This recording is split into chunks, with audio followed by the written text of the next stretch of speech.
Hi, I'm Darren Long from Delta Harbour Assets, and on this week's Hard Money, we're going to revisit cryptos because this warrants further discussion. What is it doing to the system? How does it relate to gold and silver?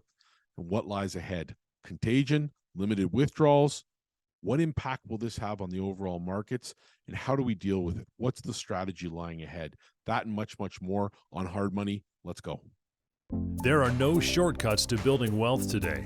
It takes time, effort, sacrifice, and diversification. But today, diversification means something different than it did in the past. You deserve a more secure way to protect and grow your wealth. At Delta Harbour, we take this to heart. Our mission is to help by inviting you to add physical gold and silver to your wealth strategy.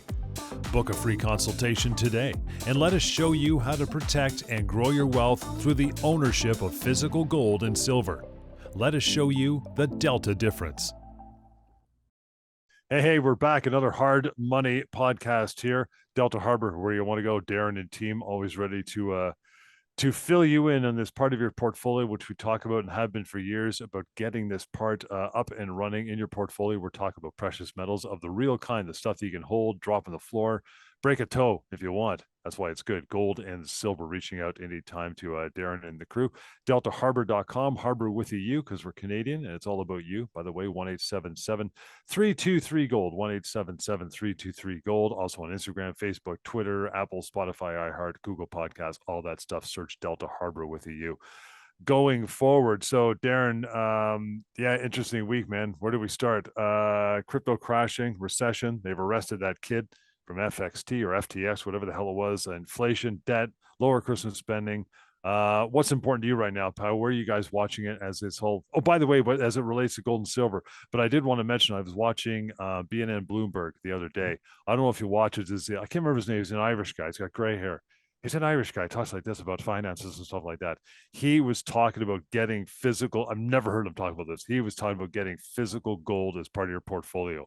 I almost dropped my coffee. I've never heard this on just plain old TV. Well, and this guy, and I see this guy every week when I record other shows down at downtown, and I'm like, did that guy just say get some physical gold? Like he just said it. I was blown away. It stands to reason. I mean, sooner or later, when our eyes are open to things, John, sometimes it takes a while. Yeah. In this case, 18 years of being in this industry, and still only 2% of the globally managed asset base has exposure to gold and silver, despite their tremendous run, despite the fact that they've proven unequivocally to be good quality assets, premier assets, top tier assets, replacements for fiat currencies the world over, because central banks hold them, and don't just hold them, use them as collateral, use them as leverage, use them as reasonable insurance policies to protect against regional uproar, geopolitical problems and instabilities. And really, when it comes down to it, why would they want to tell the public? Because then the public would know what they know. And once you know what they know, you're going to be able to thwart these traditional systems. And this is what it's all about, really, when it comes down to it. So there's a lot to unravel here. And, in terms of where we begin, I mean, I think we have to cover a little bit of everything, right? Because really right now, seeing those kinds of people talk on Bloomberg, I think that's awesome. But where were they 10 years ago? Where were they 18 years ago when I started in this industry? There were only a handful that were allowed on the air. And of those that were on the air on the major stations, we're talking just a very small number of people. And once they went too bullish on gold, boom, their amount of appearances were over. I mean, Peter Schiff is one that comes to mind in particular. And there are a few more, David Morgan, and a few other than that, like Kiyosaki, and in Canada in particular, John Embry, old school mining expert, and work with Eric Sprott, and Sprott himself.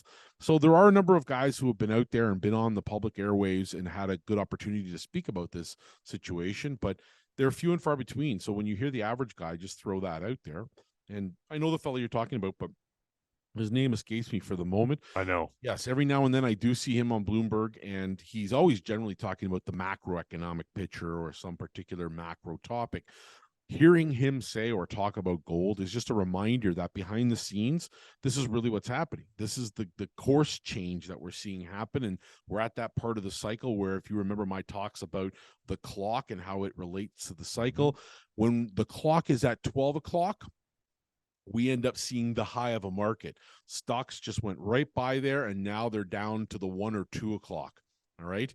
Now, if you look at the other hand, metals are down here on their way up to the 12 o'clock. So ultimately, that's the challenge that we face is how quickly do we get this out to the world? How quickly does the world understand that it's not necessary to look at silver and gold as replacement for your entire portfolio. It's just necessary to look at it as another alternative way to diversify your holdings. And this is the portion of the cycle where investors do turn fearful, John. When you talk about cryptos crashing, I mean, that could have been subprime. It could have been real estate in Canada. It could have been, any number of different topics over the last 15, 20 years. But right now it happens to be that the impetus is cryptos. And we're talking about this theme that follows cryptos everywhere of contagion and bleeding out, and what we called last week on the last show, limited withdrawals, and that theme following us around. And the average person, unfortunately, John, just doesn't have a plan in place. I watch people every single week and talk to them every single week. And they work so hard, blue collar, white collar, moms, dads, 2-income, 3-income families. They work so hard to put away money for their retirements and to make a plan for the future, to put children through education, to give opportunity to their children and next generations and grandkids, and to plan for a future.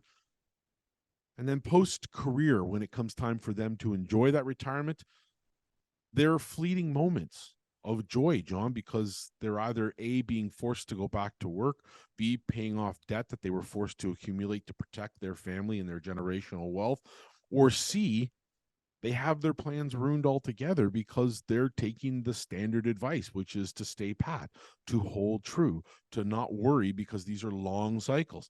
I mean, that to me is absolute bullshit. And I'm not your planner or advisor. Don't look to me for that type of advice. But when I do talk to my planner, that conversation does not involve stay the course. If something is not going to perform well for a long period of time, and I'll use metals as an example, between 2012 and 2020, we can honestly say metals were in a down cycle or a neutral cycle. And there was not a lot of increase interest in the metal spectrum. So, we neutralized holdings. We limit holdings down to what we need. We keep that insurance policy as small and tight as possible. And then as COVID hit again, that's the impetus. That's the change. Just like 9/11 was for the beginning and onset of this bull market. It meant that we had to look towards assets that protect, assets that diversify, assets that are liquid the world over and give us some additional protection against what might come down the pipe. So when we're looking at the average Canadian and not having any plan at all, just giving their money and hoping for the best, that hope for the best strategy has failed time and time again. In 2008, we might say again quite frequently that Canadians didn't experience the depths of recession that the US folks felt. But when I talk to folks, they still lost 30-40% of their net wealth at that period in time. And all they were told on by far and large, the average person was told, just stay the course. Hold on. These things go down in value and they will go up over time, but over time they will go farther up than they do down. And I think it's bullshit. I think in this day and age, it's not day trading. It's just every once in a blue moon, like silver and gold, when you're holding physical silver and gold, you just want to take that step back and kind of realize that there are moments where they're going to perform a lot better than the average assets. Like this coming year might be an example of that. Tail end of this year, we're going to talk about it in the show.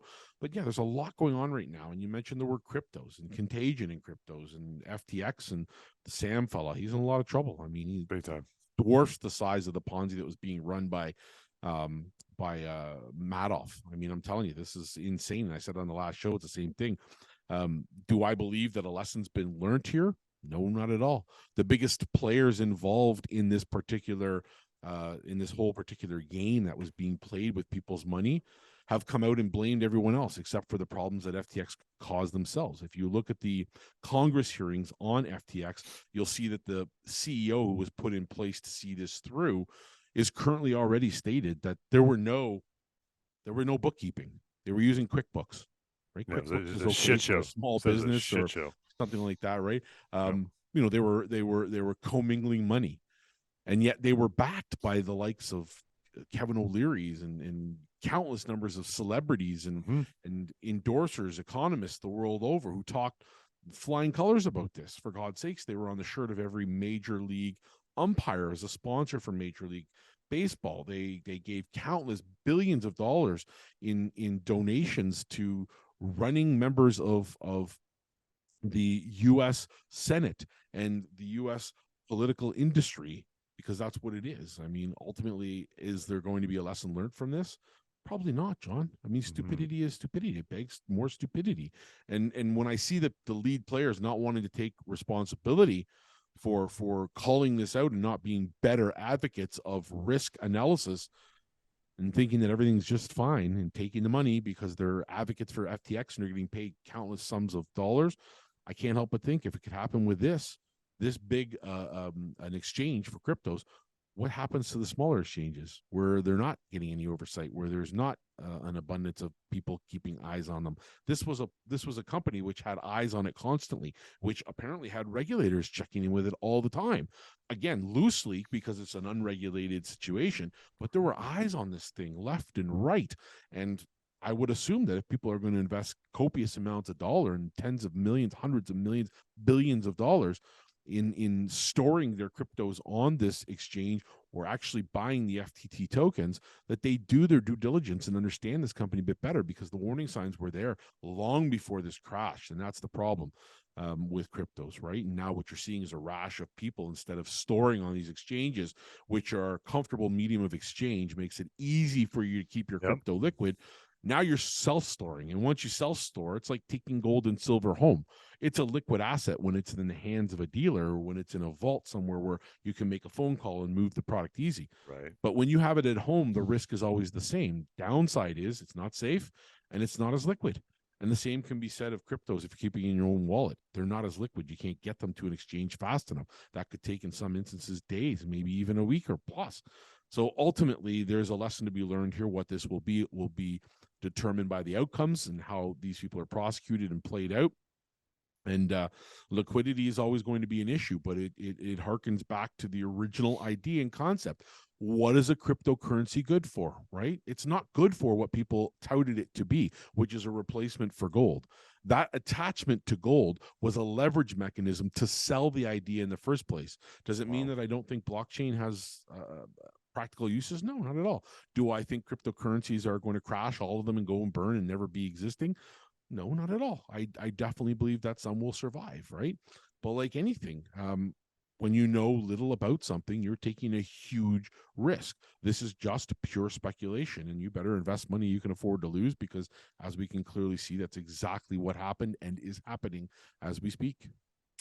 Yeah, people get on that bandwagon. They try to make a quick buck, I guess. They're trying to, crypto. That's why I'm going to be a millionaire overnight. And, that shit doesn't always happen, man. And that's what happens, right? So this is going to be a mess to clean up for some time. How about this, the R word, Darren, recession? We still hear about it. Some are saying, oh, we've almost hit the bottom, or we're not there yet, or mid 2023 or 2024. What's your take? Well, I think in terms of clarity, it's certainly more clear to me. It's accepted now that recession is here and that it's going to come. And we expect contraction. That's the big overwhelming key. Look for that macro concept to be prevalent throughout 2023. Contraction in the amount of borrowing from the consumer level. Contraction in borrowing means there will be a contraction in the amount of lent dollars, which means banks are playing with less revenue due to the fact that they'll be gaining less interest on those lent dollars. Right. And that in and of itself is part of a greater kind of macro level contraction, which you'll see in stocks because companies will be making less based on a number of different things. There'll be less manufacturing. How deep this gets will be dependent upon, obviously, how safe people want to go, and how long they want to stay in cash or assets like gold and silver. And there will be anything that's sensitive to down cycles will be contracting.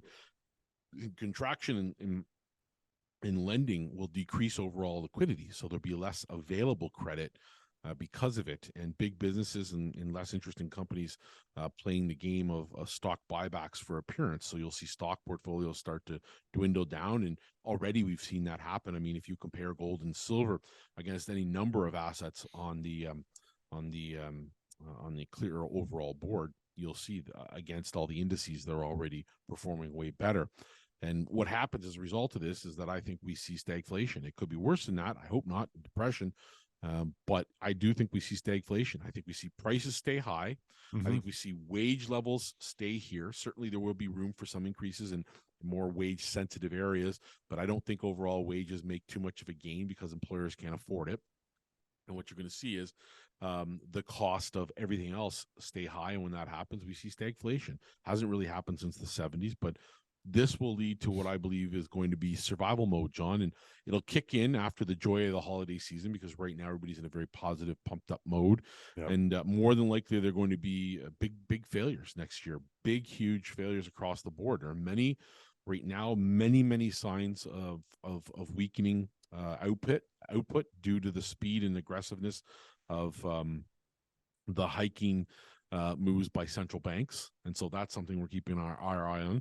Global purchasing manager indices like the PMI are now in contraction territory, and we're watching of what this leads to. We're watching a number of things, but this is indicative of a deepening downturn across geographies, and economists are warning of a material recession risk. So again, I'm seeing it across the board.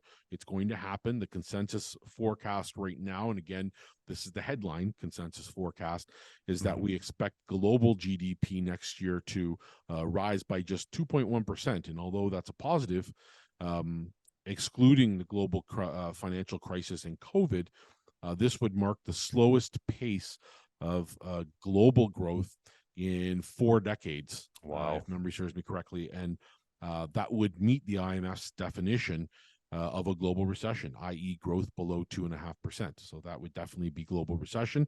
But again, at Delta Harbour, personally, we believe this is going to be a much deeper recession than people are aware of. Again, stagflation is the key term there for us. And what needs to be realized here is the amount of actual growth we just experienced based solely on debt versus real organic growth. If I look at the period of 2000, let's say 2002 roughly to 2008, where the financial crisis occurred, that was organic growth. We didn't have a ton of debt like we do now. There wasn't a lot of quantitative easing. There wasn't a lot of bond buying programs. We didn't have treasury buying programs. We weren't dipping into this borrowing territory that we find ourselves in right now. I think most people can clearly see that. And when the skin gets peeled back, lenders come calling. And when they do, that creates a slippery slope of contagion, which begins to occur, leading right back and down to the little guy, which is you listening to this video right now. There'll come a time when you have to make sure that your debts are called on and that you're prepared to pay. So be ready for that, and use gold and silver to help. Right? Don't have any debt. Just buy what you can afford and own that asset at home and keep it safe and sound. Again, deltaharbor.com, guys, anytime you want to venture into that particular arena, maybe get a taste to start off with. 1-877-323-GOLD is how you start that phone call and that conversation. You kind of mentioned interest rates there a little bit, but still, again, people not sure. Raised about a couple weeks ago, and they said there might be one more, at least for the Bank of Canada, another interest rate hike. What do you think? How's that going to affect people? Are people already starting to get used to it? Are they going out shopping again? Are they buying cars, looking at homes, mortgages? Or are we just headed for more dread? Well, I don't think, unfortunately, I don't think there's a dovish pivot likely to occur next year at all. I just think we get to the point where rates are at their peak, and maybe late in the year, if things go well, if the recession isn't as deep as they thought, or maybe they have to return to quantitative easing, interest rates might peel down a slight bit, but they're here to stay. Inflation's here to stay. Don't get me started on that, because that's the biggest load of bullshit ever, right? When we talk about the day-to-day living expenses that we incur, and we group that in with what the headline inflation shows, it's completely subjective. It's not objective at all. And unfortunately, a politician is not experiencing the same day-to-day that we are. The average mom and dad that has to go to work and put food on the table is feeling the pinch, right? I might change from the big brand store down to the no-frills store. I might make the change. Instead of buying the big SUV, I'm forced to buy the minivan. Instead of spending a big chunk of money on my yearly Caribbean vacation. Maybe I'm going to wait to the summer and I'm going to rent a cottage up north and stay local. There's a lot of things like that happening right now, which translates into a lot of big, huge headline things, which is like seasonal spending, which is down on the American side. We'll see what the Canadian side ends up being like, but we won't know until this is over. But to anyone expecting the Fed to come in and lessen interest rates starting next year, you'll be quite surprised to see that. We don't think it's going to happen at all. And historically, when this happens, we see a resurgence in people flocking to gold and silver, and that's just what's happened. We've had to hire because we're just a micro portion of what's happening, but on the global picture, all of our colleagues are hiring. All of the metals firms that we talk to on a regular basis, they're all hiring. They are trying to staff to keep up with the demand. And again, that's happening on every level, from people taking home product, people storing product. I mean, one of the fastest growing things that we're seeing happen here at Delta is people from elsewhere in the world wanting to store their product in a safe, stable jurisdiction of Canada, to have access to be able to see their product, touch it, and be able to know that they can come in and make changes, or make changes by phone call. Just this week, we had clients from Vermont. We had clients from London. Come on. We had clients from, I guess all across the country, from Saskatchewan and from Ontario, from BC. And, those out-of-town clients are rising in number quite drastically, especially over the last quarter. Again, what we do in our advertising doesn't change, but it's the mentality of people looking for keywords and key things that really does change. So this is historically what we see happen when uncertainty starts to unfold, especially in the last 20 years. Every time we see this happen, there's a huge run, and of course, gold and silver end up doing freakish things like they're meant to. This doesn't take away from the fact that over the last 18 years, gold is up almost 500%, 480%. Silver's up 410, almost 420% in the same time. And if I look back just in 1 month, right, or 2 months, sorry, it's 60 days. In 60 days, if I look back just to mid-September, as we call that cycle change, as we said on this very show and have done for 10 years plus, that the cycle that begins, like the one where we saw a climax in 04, it began in 03. Coming out of that summer into that September, that's where those lifts start to come. Remember, silver was sitting at around $17.50 in September, and here we are sitting at 23 in US dollars in spot. So, I mean, that's like about a 24%, 25% increase in value in just 2 months, and nobody said anything. I haven't had one phone call that said, holy cow, I can't believe that, because nobody sees it. Nobody hears it. There are no headlines about it, right? In the face of falling stock market, silver has risen 25%. Stocks have gone down 4, 5, 6, 7, maybe more percent. Crypto's lost value. Real estate down. Gold and silver up. Yeah. That's the traditional ratio that happens. This is the resurgence of folks listening, but we hope that more mainstream investors start to get a hold of this and realize that these jumps have occurred with just 2% of the world interested in gold and silver. What happens when 5% or 10% come into the fold? I don't know if we won't have enough gold and silver in these price ranges to supply these physically folks. No, we won't. We just won't. Prices are going to have to migrate 10, 20 times higher in order to provide the impetus to see people sell that currently have it back into the market, to provide enough of new product and recycled product to meet that demand. So it's interesting to see where this goes, but prices are going to explode either way, and ultimately that's what I think is going to happen. So in terms of relief, not anytime soon. This is the time where you want to bulk up on that insurance policy, physical gold and silver, have it in there as a way to diversify your portfolio, or lighten the load in things you made money on and transport that over to gold and silver arena. And, of course, we're going to help you do that. It's easy to do. Yeah, we talked a little bit about cryptos already. We kind of happened with discuss what happened in the news the last couple of weeks, but limited withdrawals brings that to light, that concept, with that idea cryptos are similar to fiat currencies and fractional banking, all that stuff. What does that mean to the average investor? Break that down. Well, it's a phrase you better get used to hearing, because unlike the 2008 crisis, when you have credit crunches, you have liquidity crunches. And with liquidity crunches means a firm like, let's say, for example, more recently, BlackRock, a REIT of theirs, or a managed real estate investment, had to limit withdrawals because they didn't have sufficient enough liquidity. And if you take out too much liquidity from the system, it breaks down. So of course they have to manage withdrawals. What do? They end withdrawals. So they close the cycle off. So that means your investment is not liquid. You can't take money out of it. You just have to sit and hope that it doesn't drop in value while you're waiting to have a redemption. So they halted redemptions from that fund. Again, with cryptos, same thing. The exchanges over the last week and a half, there's too many of them to count, but these are big exchanges where you've put your money into in the form of crypto or US dollars, Canadian dollars, whatever you put into it, and you may have limited withdrawals. So you may not have access to your crypto. You may not have access to your money. This is the story of 2023 in a nutshell. And this is what we'll see more of: contractions in liquidity, because fractional banking means that the dollars we expect to be there are not there. So like our local branch, our local bank, if we lost confidence in fiat currency and all residents of the town went to their local bank and asked for money all at the same time on the same weekend or the same, Friday, Saturday, there's a problem there. You're going to have a situation. What fractional banking does is relies on averages, the law of averages, and says that at no point in time will we experience a ratio such that more money is withdrawn from the system than we have available. And up until now, you'll see that. But they do it little ways, right? Think of the last time you went on a U.S. vacation and you want to have some cash. In the old days, you'd go to the bank on a Friday and you say, listen, next week I'm leaving.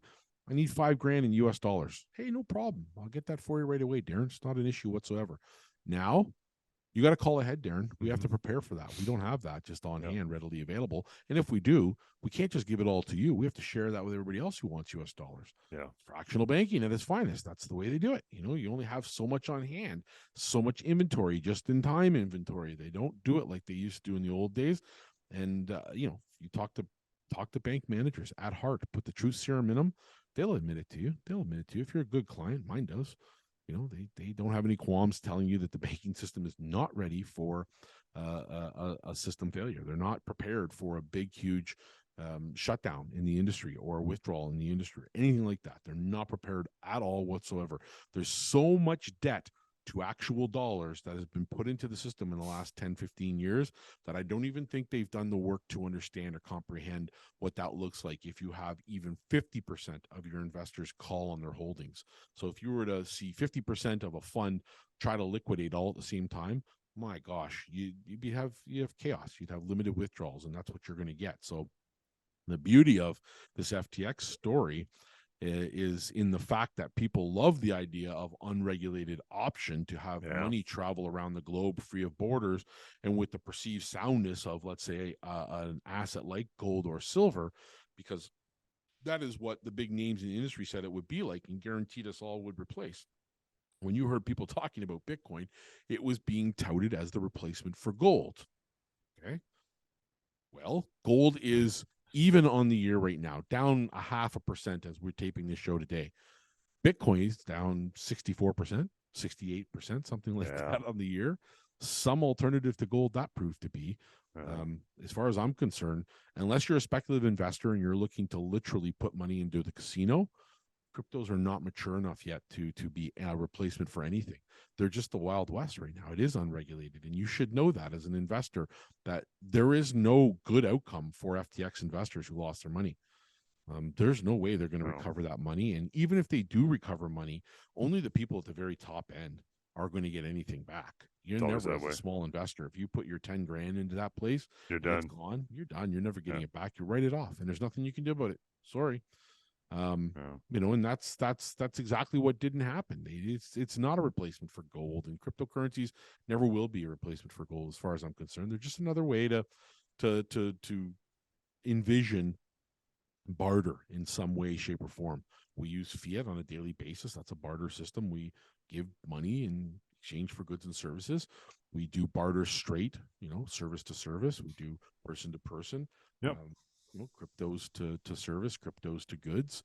That happens. We can do that. We can use gold anywhere in the world and convert it to any fiat currency known to man with relative ease, and we can move that around the world as well. So again, for me, there's a whole different debate that we get into, and I don't want to get into that, but when it comes to FTX, you had a child running billions of dollars. You didn't have a responsible adult who had many businesses, who had the foresight to have good, solid understanding of what it takes to set up infrastructure in a business of that magnitude. It was play money. And what will come out from this is that people were taken, and they knew they could. They knew they could, because they knew that for some period of time they could pull the wool over people's eyes. And they won't have cared. They don't care who they hurt. That's what people don't understand. They don't give a shit, because the trade-off is better. On one hand, I get to live the life of luxury, okay? And I get to set it up. And if it works, if it doesn't fail, I'm going to be able to have all the greatest things that I've ever wanted in life. On the other hand, if I get caught, the risk is I'm going to go to prison for the rest of my life. Damn. I mean, the trade-off was easy. He made the trade-off, and this is what he did, allegedly. So ultimately, yeah, that's a very difficult thing for me to swallow, because people had very high hopes for that space. And now FTX gives, a bad name to everything else. But understand, cryptos are the Wild West. They are not easy instruments to navigate through. They are not easy to understand. They are for complex people that have complex understanding of this particular arena. And they're not for the average investor. I wouldn't touch them with 10-foot pole. So that's what it comes down to. And ultimately, if you want something that's yours and yours only, and it's not fractional, and it's one-to-one, and it's not convoluted like a fund of some sort with all kinds of disbursements all over the place and numbers here and there and nav this and nav that, look to gold. It's simple. Gold and silver. It's so simple. It's not a third-party risk that's involved in this at all. It's not another person's personal liability at all. It's the most oldest and trusted asset on the face of this planet. And it's used behind your back. You, the listener, it's used behind your back. Central banks use it all the time. Mm-hmm. It's stored all over the world in very safe and secure vaults. It never gets touched. It's used as collateral to form protection for countries the world over. Look at the G20 outside of Canada, who are absolute idiots, do not have gold reserves on hand, but such is the case with the Liberal government, why they decided to sell, but who knows? Anyways, all the rest of the G20 have it. Central banks will keep being net buyers in 2023. And so ultimately, yes, gold and silver are the most trusted, most liquid assets on the face of this planet. And I don't care if you have Jerome Powell himself sitting in front of me, I would tell him straight to his face, there is nothing that will secure the back end of your wealth strategy better than gold and silver. Let's get into that about how we started attaining it, getting those accounts open, and what you guys do, Darren. Well, if we look at performance year to date, John, we're going to see that, again, we have more impetus to call gold and silver and put them into our portfolio strategy. Mm-hmm. S&P, as of today, down 18.5% in U.S. dollars. Dow down 10% in U.S. dollars. TSX down 8.4% as I was doing the show this afternoon. Bitcoin down 64%, 65%. Gold in Canadian dollars up 5.1%. Gold's doing its job. Silver up, and pretty much in every other currency, it's up this year. The only exception is, I believe, the Swiss franc. It's just below 1% as of yesterday's close. Otherwise, it's 5.6% to the good in Aussie dollars. Canadian dollars 5.1. Euro is just over 4%. Pound just over 8%. Indian rupee over 8%, and the Japanese yen over 16% up, and that's gold. So obviously they're performing huge, and will continue to do so. And John, when it comes to us, it's simple. To put it into your portfolio is direct home delivery. Go to the website. Just simply go onto that website, educate yourself a little bit, use the tools that we've put there for you to understand gold and silver concepts and storage and the ins and outs of each account easily. Book an appointment. If you're doing anything over $10,000, book an appointment. Talk to us. If you're going to spend more than $10,000, that's kind of the point at which we say and demand kind of that you have 10 minutes, 20 minutes, 30 minutes to sit down with one of us and talk to us about your problems and how gold and silver might be a solution to those problems. And we'll tell you about the account types and what might, suit you. Is up to you. And you can look at all of them, maybe a few of those accounts. There's storage option, right? So instead of taking it home and having something that's unsafe and not insured, uninsured, maybe you want to store it. Same liquidity, you can buy and sell on a phone call. and obviously you can add and subtract to those holdings, and storage is not costly by any stretch of the imagination. The Delta Vault account, bulk bullion. If you like the idea of having gold and silver, but you could care less about whether you own 100-ounce bars, 10-ounce bars, 1-ounce coins, anything like that, what we've done is put together a strategy where we put gold and silver into a vault, and we do one-to-one ownership. So if a client comes along and we have 10,000 ounces of silver, we have up to 10,000 ounces we can give out to the public, and those ounces are owned by you, the individual, and you'll have your dashboard and you'll be able to buy and sell by phone, and you'll also be able to use that as collateral. You can borrow against it or borrow to invest more. If you think the price of silver is likely to double in value, maybe you take an educated chance to increase your risk, and you do so knowing full well that you have the ability to cover that. So it's a smart investment, not an unwise investment. And if that's the type of thing you're looking for, with low premiums, like next to no premiums, 30 cents on silver, 32 cents on silver plus your cost of commission, and in gold it's I think $4 and change. So obviously this is the lowest premium we can offer in the entire industry, and this is an option for you. And then lastly, registered accounts, TFSAs, RSPs, liras. If you have a pension that's dead in the water, that's doing nothing for you, get it out of there. Let's bring it over to Delta. Show you how to do it. It's easy. We work with Questrade, and we have storage options across the country, Calgary, in Toronto, and other places that we can store product for you if you're a Westerner. Also, 401ks, we can do that for our U.S. friends. Cool. Want to have that option as well. But again, a great option nonetheless. If you have an existing RSP somewhere else at another institution, we can handle that for you. We can get that over here. We have the blessing of regulators, so we are able to do this with other planners and advisors. We'll tell you how that happens and why that's the case. We're currently working with planners and advisors and putting their clients into physical gold and silver holdings, and it's a very favorable relationship for the planners and advisors and their clients. So we're delighted to be able to hear from those folks and see how they are doing, and that registered account option is also available just to everyday individuals that have RSPs, TFSAs, or want to have a TFSA or RSP. Maybe you're thinking about putting something aside for the kids, an RESP where the government is going to give you some money, match it, but you're going to be able to build towards that ultimate goal of paying for your child's education. What a great way to do it. Imagine you invested in silver in 2002, knowing that in 2020, some 18 years later, your son or daughter was going to be going to university and silver was up 400%. Gold was up 450%. Boy, oh boy, what a great thing you've done for your child.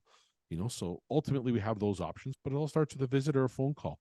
You always give out the numbers, John, and we're very delighted that you do and thankful that you do. And of course, as this show comes to an end, cold weather's here, John. You know what I say every single show. Yeah. It's very important to take care of your local community. I'm very, very fixated on taking care of your local community, the community you live in, the food bank. They need your support this time of year. I cannot emphasize enough how, as we come up to this season, there are lots of kids out there who are not going to have the type of holiday season that you and I are afforded. Please help them out with your local food bank, toy drive. Help them to have a good Christmas, a good Kwanzaa, a good Hanukkah, any of the seasons that you're holiday seasons that you're following, and support them, because you have no idea right now how badly your neighbor is in need of your support, because nobody wants to break their pride, but we're all a part of this. And so if you can go and help your local neighbor, the people in your community, it's a great thing to be able to do quietly and privately, and to be able to know that you supported that community. And guys, that'll do it for another show. Great stuff, Darren. And as Darren mentioned, reaching out, just start by spending some time on the website, deltaharbor.com, Harbor with a U. Lots of education to be had there, even before the phone call, which will probably naturally take place soon after, as you get a hold of Darren or a member of the team and walk you through getting that investment in several different ways. As mentioned, registered accounts, physical, get it stored. There's so many different tools you can use. But again, it all starts at deltaharbor.com, and then make that phone call. Have a chat with the guys. No commitment, just get educated. 1-877-323-GOLD is how you do that. And we'll catch you next time on the Hard Money Podcast.